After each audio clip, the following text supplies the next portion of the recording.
सुवासरा से खबर सामने आ रही है जहां पर एनएसयूआई के सैकड़ों कार्यकर्ताओं द्वारा सुवासरा महाविद्यालयों में हो रहे भ्रष्टाचार के एनएसयूआई द्वारा सुवासरा में कैबिनेट मंत्री हरदीप सिंह डंग के खिलाफ नारेबाजी कर रैली निकाली गई और उनके कार्यालय का घेराव किया गया। साथ ही जमकर नारेबाजी भी की गई। एनएसयूआई जिला अध्यक्ष ऋतिक पटेल के नेतृत्व में कैबिनेट मिनिस्टर हरदीप सिंह डंग के कार्यालय के बाहर लगी हुई नेम प्लेट पर एनएसयूआई कार्यकर्ताओं द्वारा कालिक पोतने के साथ ही कार्यालय में लगे कैबिनेट मिनिस्टर के पोस्टर पर भी कालिक पोती गई। क्षेत्र में बढ़ती बेरोजगारी, भ्रष्टाचार सहित महाविद्यालय में हो रही अनियमितताओं को लेकर एनएसयूआई ने प्रदर्शन किया।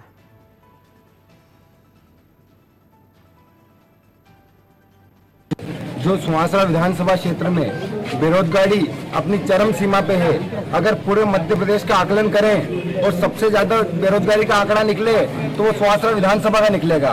भ्रष्टाचार चरम पे, तीनों महाविद्यालय सीतामऊ, सुवासरा, शामगढ़ के भवन निर्माण में जो हरदीप सिंह जी डंग ने कमीशन लिया है, हम उनसे जवाब पूछने आए कि कितना % कमीशन आपने लिया है। आज एनएसयूआई के द्वारा गद्दार मंत्री के घर के घेराव का आह्वान किया गया था। मुझे तो ऐसा लगता है कि पुलिस भी ये चाहती है कि इस गद्दार मंत्री के घर का घेराव हो और इसका मुंह काला हो। और इसलिए पुलिस ने केवल 2 पुलिस वाले यहाँ खड़े थे और सैकड़ों की संख्या में एनएसयूआई के साथी यहाँ पहुंचे। हमने यहाँ पे कई देर तक नारेबाजी की। गद्दार की नेम प्लेट जो थी उसको उस पर कालिक पोती। जो सुवासरा विधानसभा क्षेत्र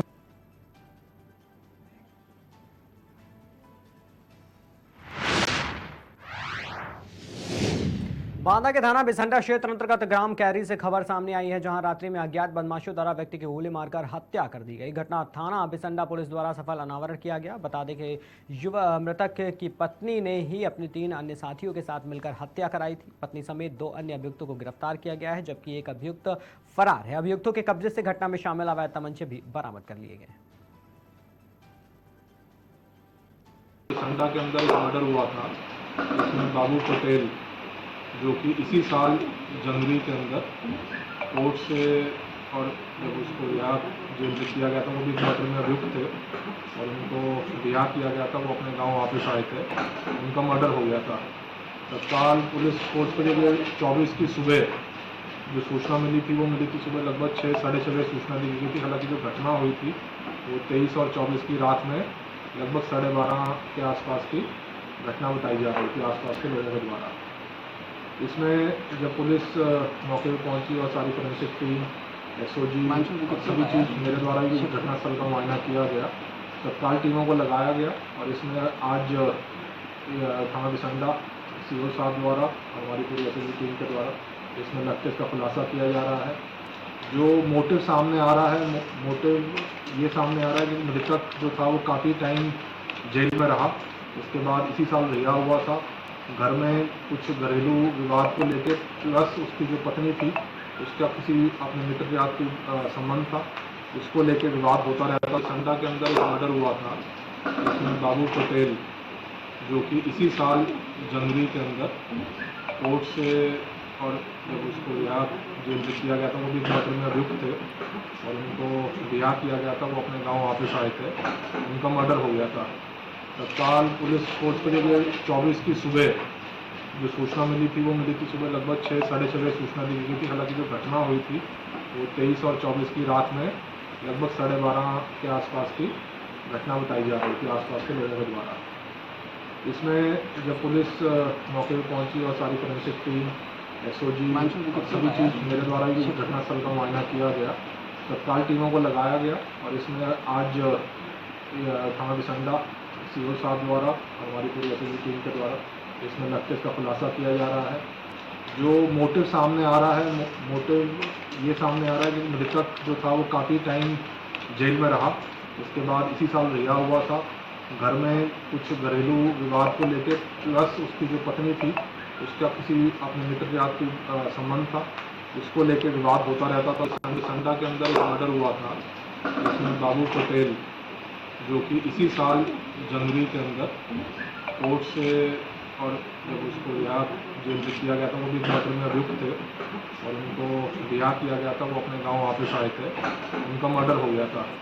तत्काल पुलिस फोर्स को जब 24 की सुबह जो सूचना मिली थी वो मिली थी सुबह लगभग 6 साढ़े 6 बजे सूचना दी गई थी। हालांकि जो घटना हुई थी वो 23 और 24 की रात में लगभग 12:30 के आसपास की घटना बताई जा रही थी आसपास। तो मेरे विश्व मध्य प्रदेश के धार से खबर सामने आई है, जहां पुलिस थाना डही ने बड़ी कार्रवाई की और डकैती डालने की योजना बनाते 5 बदमाशों को गिरफ्तार किया। बदमाश डही में सोना चांदी की दुकान पर डकैती डालने की योजना बना रहे थे। पुलिस की सक्रियता के चलते बड़ी घटना घटित होने से बची। बदमाशों से फायर आर्म्स, धारदार फारिये, डंडे, गृह भेदन के औजार, पिकअप वाहन और मोटरसाइकिल जब्त की गई।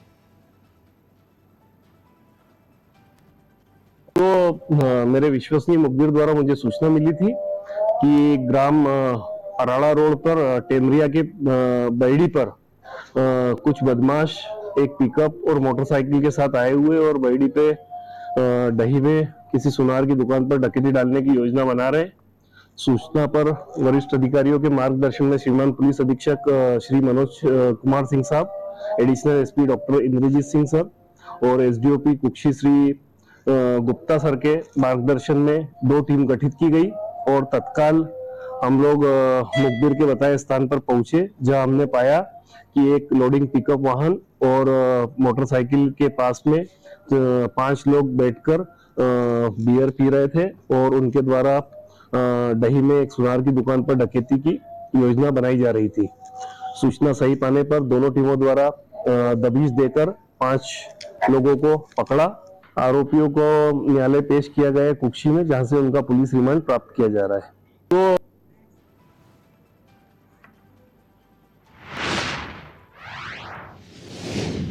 देवास के कर्नावाद से खबर सामने आई है, जहां राष्ट्रीय मंसूरी समाज का प्रदेश स्तरीय कार्यक्रम कर्नावाद कब्रिस्तान कमेटी के नेतृत्व में सफलतापूर्वक संपन्न हुआ। इस अवसर पर क्षेत्रीय विधायक पहाड़ सिंह कन्नौजे कार्यक्रम में सम्मिलित हुए। वहीं दिल्ली से राष्ट्रीय अध्यक्ष यूनुस मंसूरी, प्रदेश अध्यक्ष राष्ट्रीय मंसूरी समाज सलीम मंसूरी, उज्जैन प्रदेश प्रभारी हकीम मंसूरी, टोखुर्द सहित अन्य गणमान्य लोगों की भी कार्यक्रम में उपस्थित रहे।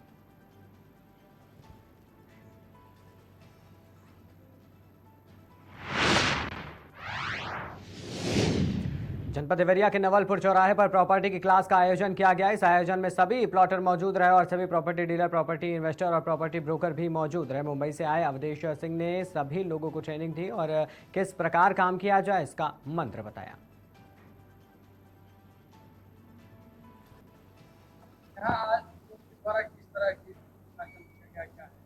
हमारा एक नया जैसे हम लोग प्रॉपर्टी का काम करते हैं और प्रॉपर्टी के अंदर मैं शुरू में बम्बई से ही काम सीखा हुआ हूँ और बम्बई से सीखने के बाद मैं गांव जब आया प्रॉपर्टी का काम करने के लिए, यहाँ देखा कि बहुत सारे आदमी हैं ना प्रॉपर्टी का काम कर रहे हैं, लेकिन शाम को उनका प्रॉब्लम एक होता है कि अगर 10 प्लॉट दिखाते हैं उसके बाद में प्रॉब्लम यहाँ आ जाता है कि शाम को उनके पास पेट्रोल डालने को पैसा नहीं रहता हमारे पास। मैं देखते देखते परेशान हो गया। फिर मैं बम्बई में जितना सीखा हुआ था मैं यहाँ आकर बोला बम्बई गई भाड़ में, पहले हम अपने गांव वाले लोग की मदद करें। यहाँ आने के बाद में मैंने कुछ ब्रोकर भाई और इन्वेस्टर भाई और बाकी लोगों से बात किया कि ऐसे ऐसे बात है, क्या किया जाए, सभी ब्रोकर को काम मिलना चाहिए। तो हमने ये सब देखने के बाद है ना बात किया तो पता चला कि ब्रोकर भाई लोग बहुत सारे परेशान रहते हैं, इन्वेस्टर और प्लॉटर तो माल खरीद लेते हैं, बेचने के टाइम में यहाँ वहाँ सब भाग दौड़ करने के बाद भी बहुत परेशानियाँ आती हैं। तो इसके लिए मैंने एक नया स्कीम लाया जो वहाँ बम्बई में है और प्रॉपर्टी की क्लास बोल के मैं उस कार्यक्रम मतलब प्रॉपर्टी की पाठशाला में जैसे बच्चों को सिखाया जाता है उसी तरह हम सभी ब्रोकर भाई, इन्वेस्टर भाई और बाकी सभी लोगों को बता रहे हैं कि आप इस तरह करिए, मतलब आपका माल जल्दी बिक जाए। पहले से है उसको आपको ट्रेनिंग दे रहे हैं क्या, कोई और नया से लेके पुराना हर आदमी को ट्रेनिंग दे रहे हैं। हमारे साथ में जितने खड़े हुए हैं सभी प्लॉटर भाई हैं, इन्वेस्टर हैं और ब्रोकर भी हैं और हमारा इतना ही नहीं पूरा हॉल भरा हुआ है, उसके अंदर बाकी सभी बैठे हुए हैं। यही है हमारा एक हमारे तरफ से एक ये रहेगा, कोशिश ये रहेगा कि हर प्लॉटर को प्लॉट मिले, इन्वेस्टर को इन्वेस्ट करने के लिए प्लॉट मिले और हमारे जितने ब्रोकर भाई हैं उनको हर ब्रोकर भाई को काम मिले।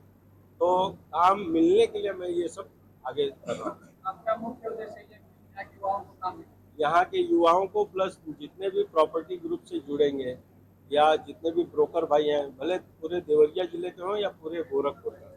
देवरिया गोरखपुर हमारे लिए ज़्यादा अंतर नहीं है। मैं देवरिया से लेकर गोरखपुर के सभी एजेंटों को यही बोलना चाहूँगा, ब्रोकर भाई लोगों को, कि आप लोग ग्रुप में मिलकर काम करिए, जहाँ अनसक्सेस हो रहा है वहाँ मुझे बात। जो पाठशाला चला रहे हैं लगभग ये मैंने अभी यहाँ पे लाया तो ये हो गया मेरे को कम से कम 3-4 महीने हो गए, लेकिन मैं काम कर रहा हूँ 12 साल से यहाँ प्रॉपर्टी का, और पूरे प्रॉपर्टी का मैंने निष्कर्ष निकाल के ये मैंने चालू किया। और इसमें मेरा नाम अवधेश सिंह है, मैं यहाँ पडरी झिल्ली पार गोकुंदू का रहने वाला हूँ। दूसरी बात यह है कि मैं बम्बई से आके यहाँ सबका प्रॉपर्टी की क्लास लेता हूँ और उसमें सबको सिखाया जाता है कि मतलब आप किस तरह से काम करेंगे, किस तरह से आगे जाएंगे। यहाँ आज द्वारा किस तरह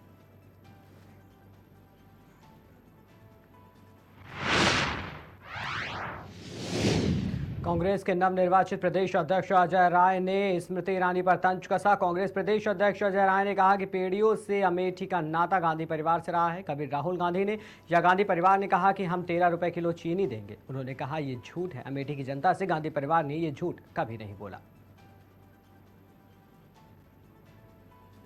आप लिंक कांग्रेस पार्टी के उतर राहुल गांधी की तरफ से कोई रुपया नहीं है अमेठी में चुनाव लड़ने को लेकर।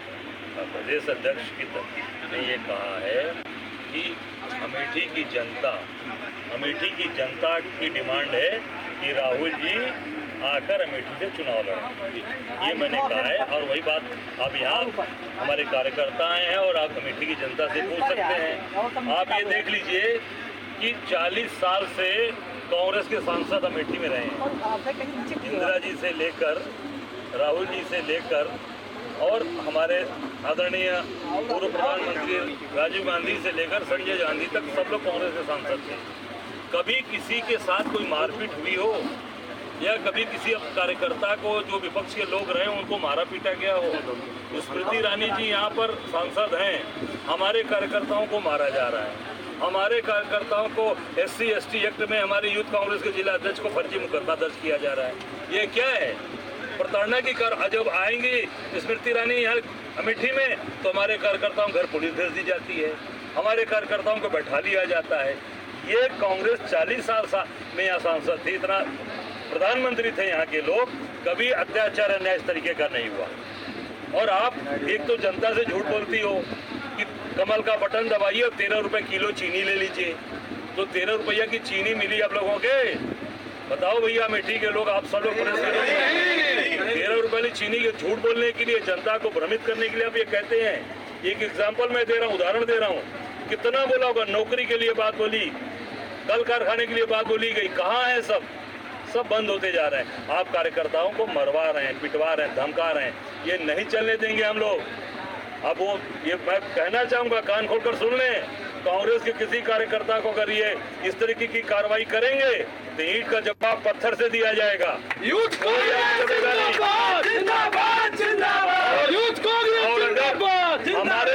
हमारे कार्यकर्ताओं वो अगर इस तरीके से फंसाया जा रहा है SC/ST एक्ट पे, मैं यहाँ के प्रशासन से कहना चाहूँगा तो उतना ही दबाव में काम करिए जो सही हो।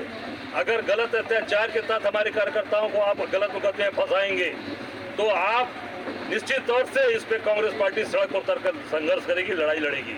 मैं ये कहना चाहूँगा कि तत्काल ऐसे मुकदमे इनके ऊपर से हटाए जाए। तत्काल जो इस तरह के गलत फर्जी मुकदमे लगाए जा रहे हैं प्रताड़ित करने के लिए, सरकार में मांग करता हूँ, डिमांड करता हूँ प्रदेश सरकार से, जिला एडमिनिस्ट्रेशन से अमेठी के, कि तत्काल ऐसे हमारे कार्यकर्ता जो हमारे शुभम सिंह पर यूथ कांग्रेस के हमारे जिला अध्यक्ष पर लगाई गई है, तत्काल इस मुकदमे को वापस ले, अन्यथा हम सब कांग्रेस के लोग सड़क पर उतर इसका विरोध करेंगे। राहुल गांधी अमेठी को अपना घर बताते हैं, वहीं स्मृति ईरानी जो है कहती है कि मैं अमेठी की दीदी हूँ। जो भावनात्मक खेल खेला जा रहा है अमेठी में, इस पर क्या कहेंगे? अमेठी जिसका घर है, राहुल गांधी जी का घर है, परिवार है, आप सब लोगों से पीढ़ियों से नाता है गांधी परिवार से। कभी राहुल गांधी जी ने, गांधी परिवार ने कहा कि 13 रुपए किलो चीनी देंगे हम आपको? आप बताइए, ये झूठ नहीं बोला गांधी परिवार ने। अगर आप दीदी हो, आप यहाँ की अगर परिवार के सदस्य मानती हो तो अपने लोगों को ठगेंगे आप या हमसे जुमलेबाजी झूठ बोलेंगे? क्यों आप गलत बात बोलते हो? ये घर का रिश्ता नहीं होता, घर में कभी गलत नहीं बोला जाता, घर में सही बात बोली जाती है। अगर हम नहीं कर पाएंगे तो आपसे बोलेंगे, हाथ जोड़कर आपसे माफी मांग लेंगे। मैं भी विधानसभा 5 बार विधायक रहा, बहुत काम नहीं कर पाया, जनता से हाथ जोड़कर माफी मांग लिया। मैं बिना कहे मैंने कहा था, जनता ने से नहीं, मैंने कहा मैं काम नहीं कर पाया, हाथ जोड़कर माफी मांगा, मुझे गलती होगी। क्या कभी भी स्मृति ईरानी जी ने अपनी जो 13 रुपए किलो चीनी वाली बात पर कभी अमेठी की जनता से माफी मांगा? माफी इसका मतलब क्या है कि आप अपने परिवार के लोगों से झूठ बोलो, ये परिवार का सदस्य ऐसा नहीं। क्या राहुल गांधी का एक बयान है, राहुल गांधी अमेठी चुनाव लड़ेंगे, स्मृति ईरानी का लगातार एक बयान आ रहा है कि मैं पार्टी की कार्यकर्ता हूँ और वो पार्टी के मालिक हैं। इस बयान को आप कैसे देख रहे हैं? देखिए, हम सब लोग पार्टी के कार्यकर्ता हैं, उनका जो बयान है उसका उल्टा मैं कहना चाहूँगा। वो भारतीय जनता पार्टी की मालकिन है, वो मालकिन जो है यहाँ आकर काम कर रहा है। हम सब कार्यकर्ता हैं और कार्यकर्ता के रूप में राहुल गांधी जी भी एक साधारण कार्यकर्ता है। 4000 किलोमीटर की पदयात्रा करने वाला व्यक्ति वो पार्टी का कार्यकर्ता होगा, साधारण आदमी होगा। जो कन्याकुमारी से कश्मीर पदयात्रा करके नाप दिया, वो पार्टी का आम आदमी है।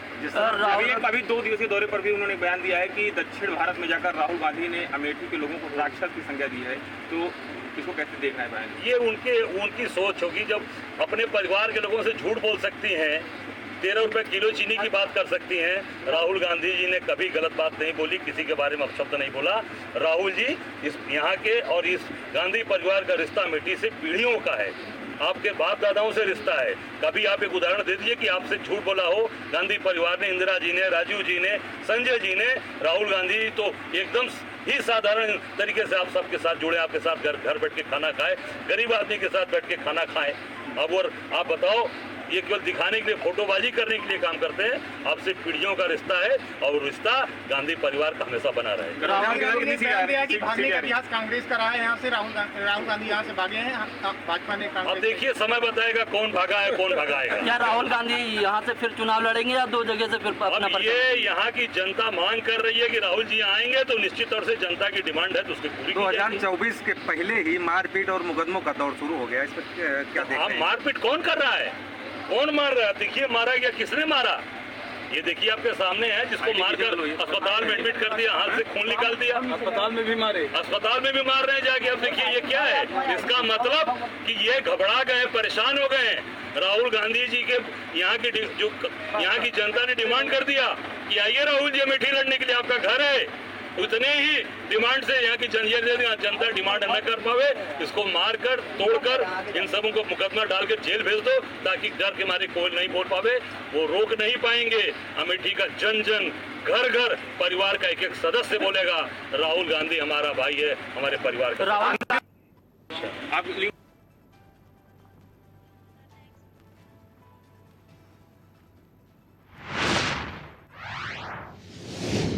जनपद फिरोजाबाद के शिवम रेस्टोरेंट में राष्ट्रीय पिछड़ा वर्ग उद्योग व्यापार मंडल द्वारा 1 दिवसीय जिला अधिवेशन कार्यक्रम का आयोजन किया गया, जिसमें मुख्य अतिथि के रूप में पधारे पिछड़े वर्ग के व्यापारियों ने सदस्यता और पदभार भी ग्रहण किया। सभी व्यापारियों को बुके भेंट कर स्वागत और प्रशस्ति पत्र प्रदान कर सम्मानित किया गया। इस अवसर पर उद्योग निवेश विशेषज्ञ और राष्ट्रीय प्रवक्ता विनय कुमार ने बताया कि फिरोजाबाद व इसके आसपास के जनपदों एटा, कासगंज और मैनपुरी में मूंगफली और मक्का का आलू की फसलें बहुत तादाद में पैदा होती हैं, जबकि इन फसलों से संबंधित उत्पादन की फैक्ट्रियां अन्य दूसरे राज्यों में लगी हुई हैं। मूंगफली का तेल कई ठंडे देशों में निर्यात होता है, जिसका लाभ दूसरे राज्य के बड़े व्यापारी उठाते हैं। इसी बीच राष्ट्रीय उपाध्यक्ष जयवीर सिंह ने बताया कि फिरोजाबाद जनपद में कांच के विश्व स्तरीय उत्पादन का निर्माण और बिक्री के साथ कई देशों में इसका निर्यात भी किया जाता है। हमारे व्यापार मंडल द्वारा स्थानीय छोटे मंझले व्यापारियों को शामिल कर एक क्लस्टर बनाकर एक बड़ी इकाई की स्थापना की जाएगी। मंडल के लिए आपका मुख्य उद्देश्य क्या है? किस तरह से आप लोगों को इससे जोड़ती हैं या किस तरह से उनकी मदद करती हैं? इसका मुख्य उद्देश्य क्या है? मैं चाहती हूँ कि व्यापार तो हो रहा है, लेकिन हमारी जो महिला नहीं, मेरा सवाल ये है, आप चाहती हैं ऐसे मतलब नहीं है, आपके इस व्यापार मंडल का मुख्य उद्देश्य क्या है? उसका उद्देश्य ये है कि जो भी हमारे व्यापारी हैं उनको जो सरकार जितनी भी सुविधाएं देती है व्यापारियों के लिए, वो उन तक पहुंच सके। नहीं, जैसे कि कोई व्यापार मंडल पहले से मौजूद है जी, ये आपने पिछड़ा वर्ग शब्द इसमें जोड़ दिया। हाँ जी। इसका मुख्य उद्देश्य क्या है? इसका यही है कि ओबीसी वालों को नहीं मिल पाता है, वो विशेष वर्ग के जो लोग हैं उन्हीं तक चीजें सिमट कर रह जाती हैं, हमारे लोगों तक नहीं पहुंच पाती हैं। प्रभारी है विनय जी, और हमारे जो जिलाध्यक्ष जी हैं बहुत जल्दी जाकर के जिलाधिकारी महोदय से इस संबंध में मिलेंगे और अपना मांग पत्र सौंपेंगे कि हमें जिला में सूचीबद्ध किया जाए।